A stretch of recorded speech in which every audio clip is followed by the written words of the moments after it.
안녕하세요, 여러분. 오늘도 이렇게 만나서 정말 반갑습니다. 오늘은 윌리엄스 퍼센트 R 지표를 활용해서 과매수, 과매도 구간을 실전 매매에 어떻게 적용하는지 실제처럼 느껴지는 예시 중심으로 천천히 설명드리겠습니다. 이 지표는 단기 모멘텀 오실레이터 중에서도 반응이 매우 빠르고 직관적이라 단타와 스윙 매매에 특히 많이 쓰입니다. 하지만 단순히 마이너스 20 위면 매도, 마이너스 80 아래면 매수 이렇게만 외워서는 실전 수익으로 연결되기 어렵습니다. 오늘은 추세, 거래량, 그리고 다이버전스와 결합해서 성공 확률을 높이는 방법까지 함께 정리해 보겠습니다. 차트 보시는 분들은 지금 윌리엄스 퍼센트 R 지표를 띄워놓고 같이 따라오시면 이해가 훨씬 빠르실 겁니다. 먼저 윌리엄스 퍼센트 R이 뭔지 기본부터 알아볼게요. 쉽게 말해 현재 주가가 최근 일정 기간 동안의 가격 범위 안에서 어디쯤 위치하는지를 백분율로 보여주는 지표입니다. 계산식이 조금 복잡해 보일 수 있는데 핵심은 이거예요. 0에 가까워질수록 최근 구간의 최고가 근처에 있다는 뜻이고 과열 신호로 볼 수 있습니다. 반대로 마이너스 100에 가까워질수록 최근 구간의 최저가 근처에 있다는 뜻이고 침체 신호로 해석할 수 있죠. 기본적으로 기간은 14일로 설정되어 있지만 본인 스타일에 맞게 조절할 수 있습니다. 단타 매매를 하신다면 9일이나 10일 정도로 짧게, 스윙이나 좀 더 여유 있는 매매를 하신다면 14일이나 21일 정도로 길게 설정해서 사용하시면 됩니다. 그리고 가장 중요한 기준선은 마이너스 20과 마이너스 80입니다. 마이너스 20보다 위쪽은 과매수 구간, 마이너스 80보다 아래쪽은 과매도 구간으로 봅니다. 자, 그럼 이제 실전으로 들어가 볼까요? 먼저 과매도 구간, 즉 마이너스 80 아래 구간을 활용한 매수 전략입니다. 여기서 가장 중요한 핵심은 단순히 마이너스 80 아래로 들어갔을 때 사는 게 아니라는 겁니다. 아래로 들어갔다가 다시 위로 올라오면서 마이너스 80선을 돌파하는 바로 그 복귀 시점을 노리는 게 포인트입니다. 첫 번째 실전 예시는 바닥 반등 매수입니다. 어떤 종목이 몇 주 동안 계속 하락하다가 중요한 지지선이나 장기 이동 평균선 근처에 도달했다고 가정해 봅시다.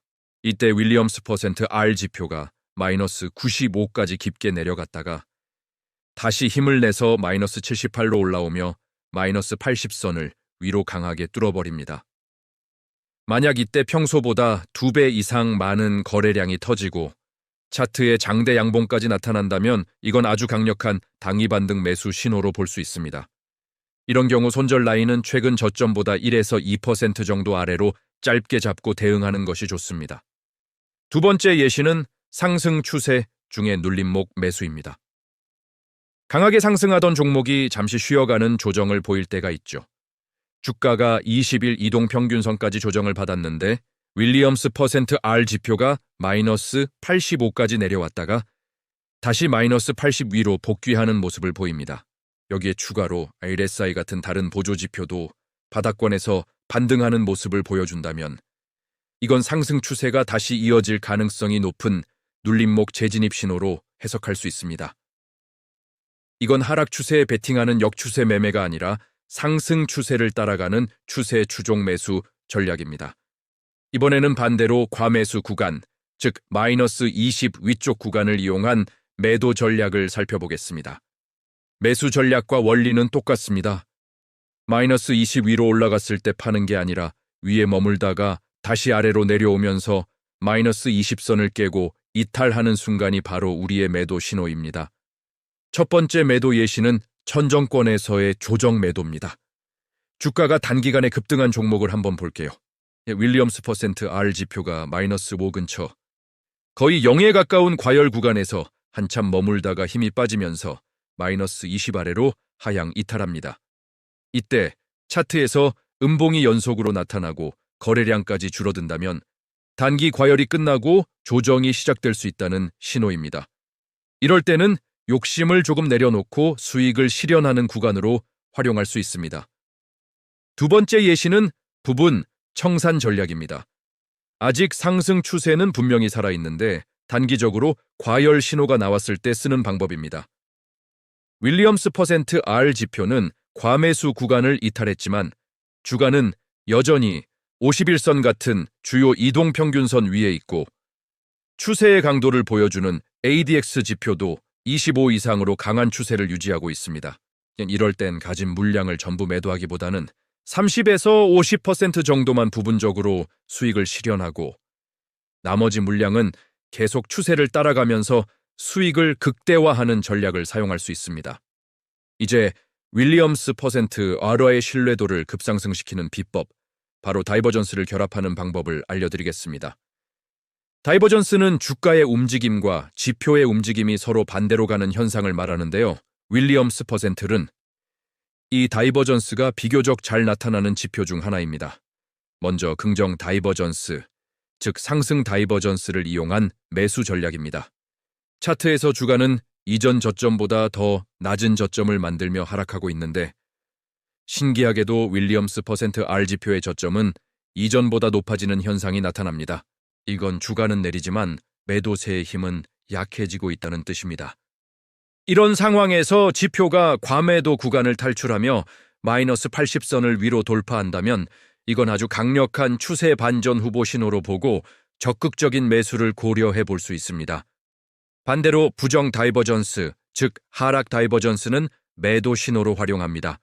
주가는 이전 고점보다 더 높은 고점을 만들며 상승하고 있는데 윌리엄스 퍼센트 R 지표의 고점은 오히려 낮아지는 모습을 보입니다.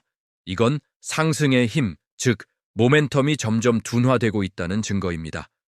이런 상황에서 지표가 과매수 구간을 이탈하며 마이너스 20선을 아래로 깨고 내려온다면 상승 추세가 곧 꺾일 수 있다는 상단 반전 후보 신호로 보고 분할 매도나 수익 실현을 준비해야 합니다. 지금까지 배운 내용을 실전에서 실수 없이 적용하기 위한 필수 체크리스트 몇 가지를 정리해 드릴게요. 첫째, 무조건 추세를 먼저 확인해야 합니다. 강한 상승 추세에서는 과매수 신호가 나와도 주가가 계속 오르는 경우가 많습니다. 추세를 거스르는 매매는 항상 조심해야 합니다. 둘째, ADX 지표로 추세의 강도를 확인하세요. ADX가 20 아래에서 횡보하고 있다면 추세가 없는 상태이므로 윌리엄스 퍼센트 R의 신호는 무시하는 것이 좋습니다. 셋째, 거래량은 필수입니다. 지표가 과매도나 과매수 구간을 돌파할 때 거래량이 동반되지 않으면 거짓 신호일 가능성이 매우 큽니다. 넷째, 기간 설정을 본인 매매 스타일에 맞게 조절해서 사용하세요. 14일이 정답은 아닙니다. 직접 여러 기간을 테스트해보며 최적의 값을 찾아보세요. 다섯째, 다른 지표와 조합해서 사용하면 신뢰도가 훨씬 높아집니다. 예를 들어 볼린저 밴드 하단에 닿았을 때 윌리엄스 퍼센트 리 과매도 구간을 복귀하면 강력한 매수 신호가 될 수 있고 MACD 골든 크로스와 함께 나타나면 더욱 신뢰할 수 있습니다. 여섯째, 반드시 손절 규칙을 지켜야 합니다. 아무리 좋은 지표라도 100%는 없습니다. 최근의 중요한 고점이나 저점을 기준으로 1에서 2% 아래의 손절 라인을 설정하는 습관을 들이세요. 마지막 일곱째, 복귀하는 습관이 중요합니다. 과거 차트에서 윌리엄스 퍼센트 리 기준선을 돌파했던 지점들을 모두 찾아서 표시해 보세요. 성공한 경우와 실패한 경우를 비교 분석하다 보면 자신만의 패턴과 노하우가 생기게 됩니다. 오늘 내용을 정리해 보겠습니다. 윌리엄스 퍼센트 R은 단순히 과매수, 과매도 구간에 진입했다고 매매하는 지표가 아닙니다. 과매도 구간에서 복귀하거나 과매수 구간에서 이탈하는 시점을 노리고 여기에 큐스, 거래량, 그리고 다이버전스 이 세 가지를 함께 확인하면 정말 강력한 실전 무기가 될 수 있습니다. 지금 바로 여러분의 차트에 윌리엄스 퍼센트 R 지표 하나를 띄우시고 최근 구간에서 마이너스 80과 마이너스 20을 돌파했던 지점들을 직접 표시해 보세요. 딱 한 달만 이렇게 기록하고 복귀해도 이전과는 다른 본인만의 매매 패턴이 보이기 시작할 겁니다. 오늘도 끝까지 함께해 주셔서 정말 감사합니다. 여러분의 매매가 더 정교하고 성공적으로 바뀌길 진심으로 응원하겠습니다. 다음 시간에 더 유익한 내용으로 또 뵙겠습니다.